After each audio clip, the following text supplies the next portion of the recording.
On commence la troisième séance de Chély Foulier pour les cours de maths 3. Donc, L2, ELN, L2, EL2, remarque, première remarque, f est une fonction intégrale sur moins alpha, alpha.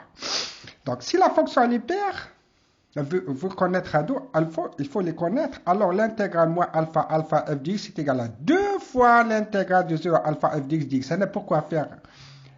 Si vous trouvez la fonction déjà, qu'est-ce que ça veut dire une fonction paire? F de moins x est égal à f de x. Vous pouvez, par exemple, comme ça, vous pouvez simplifier un peu les calculs. Des fois, vous trouvez beaucoup de calculs, il faut les simplifier si vous pouvez. Si f est impair, qu'est-ce que ça veut dire fonction impaire? F de moins x est égal à moins f de x. Alors, l'intégrale moins alpha, alpha f de x est égal à 0. Directement, vous trouvez égal à 0, donc vous simplifiez beaucoup de choses. Deuxièmement, si f est pair, alors directement Bn égale à 0, ce n'est pas la peine de calculer le Bn. Si vous trouvez ça, quel que soit petit n appartient à une étoile. Si la fonction f est impaire, alors le an qui est égal à 0, quel que soit n, appartient à grand n. Donc, ce n'est pas la peine de calculer an directement. Si vous trouvez la fonction f de moins x est égal à moins f de x, donc, et ça ne veut pas dire que chaque fonction doit être paire ou bien impaire. Il y a des fonctions qui sont ni paires ni impaires. D'accord? Une fonction, ça ne veut pas dire qu'elle doit être paire ou impaire. Non, elle peut être ni paire ni impaire et c'est une fonction tout simplement. Exemple 2. Soit f est une fonction 2π périodique, c'est-à-dire t égale à 2π. F de x égale 3x pour x supérieur ou égal à moins π inférieur à π. Trouvez la série de Fourier, toujours cette question, la fameuse question. Solution A. Là, il a trouvé que la fonction f est impaire. Pourquoi? Puisque f de moins x est égal à moins f de x. Oui, f de moins x c'est moins 3x c'est moins f de x.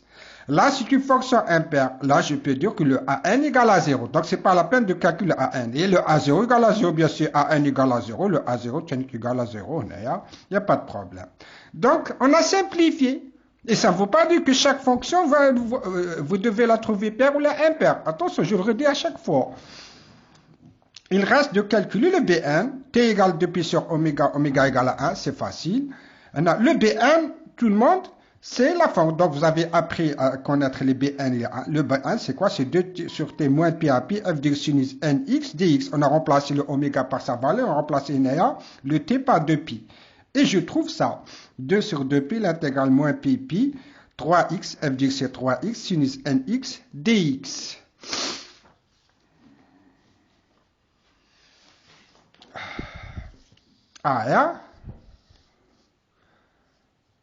C'est 3 sur pi. Bien sûr, qu'est-ce qu'on a fait? Regardez. F de x. Pardon.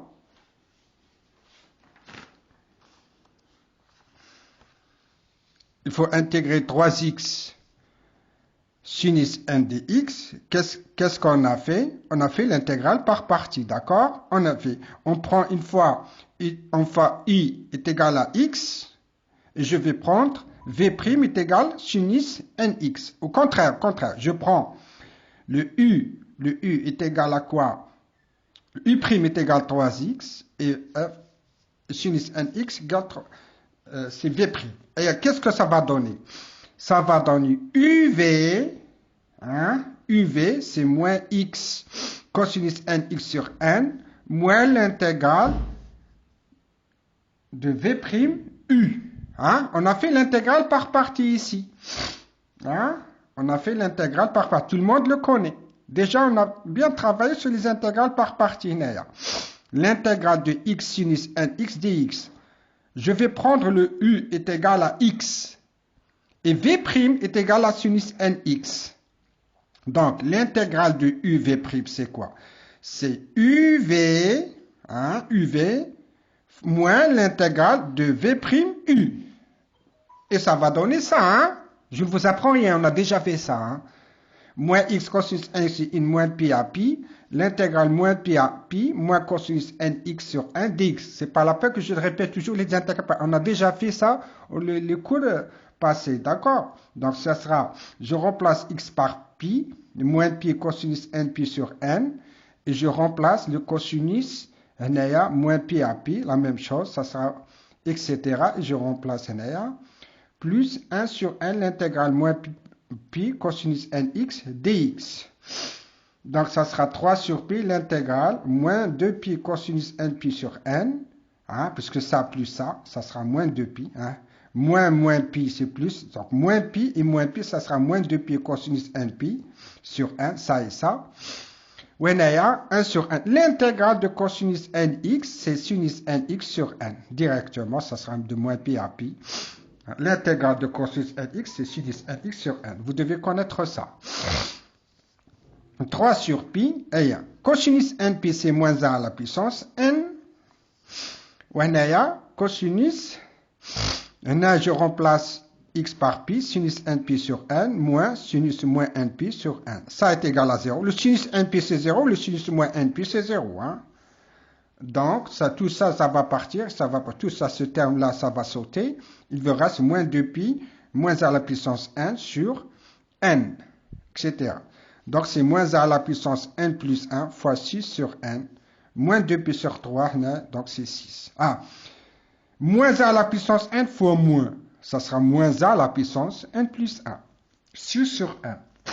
Donc, ça sera Bn est égal à quoi? Moins 1 plus 1 fois 6 sur n pour n supérieur égal à quoi? 1.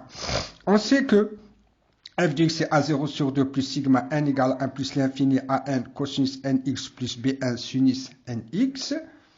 Donc, ça sera le a0 c'est 0. Le a1 c'est 0, ça va partir. Il ne reste que le Bn. Bn, c'est quoi? C'est moins a à la puissance n plus 1, c'est 6 sur n, sinus nx. J'ai remplacé le Bn par sa valeur ici, moins a à la puissance n plus 1 sur n. Et ça va donner, on a 0 sur 2, c'est 0, ça va donner sigma puissance n plus 1, 6 sinus nx. Maintenant, s'il y a des étudiants qui n'ont pas pour l'intégrale par partie, voilà, Léa. On a شغلنا 2 هيا s'il vous plaît هنايا تبع معايا مليح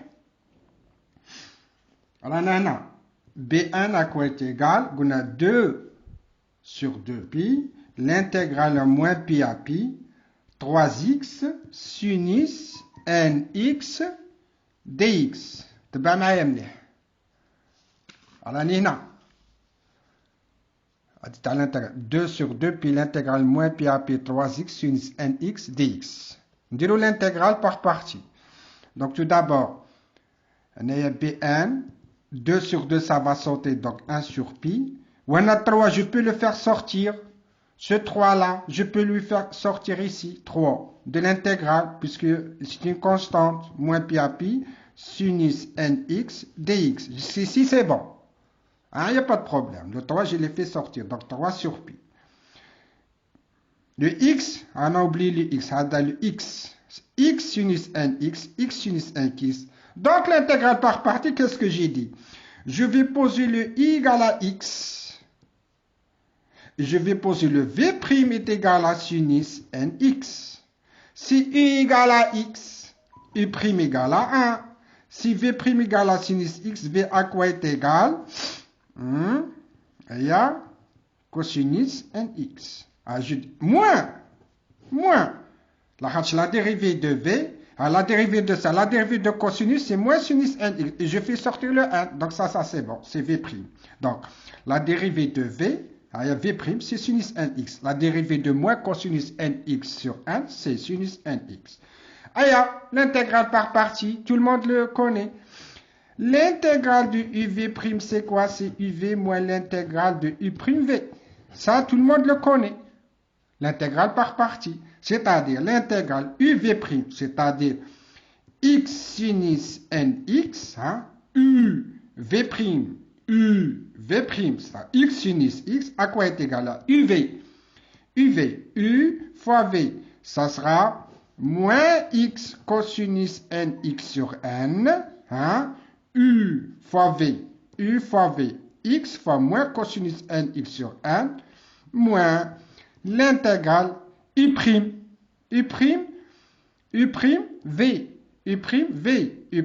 V, c'est 1 fois moins cosinus nx, moins cosinus nx sur n. à quoi est égal moins x cosinus nx sur n, moins et moins, ça fait plus. Je fais sortir le n. Cosinus nx dx. Et j'ai trouvé ce que j'ai écrit ici, à la Nina. Donc c'est bon. Allez.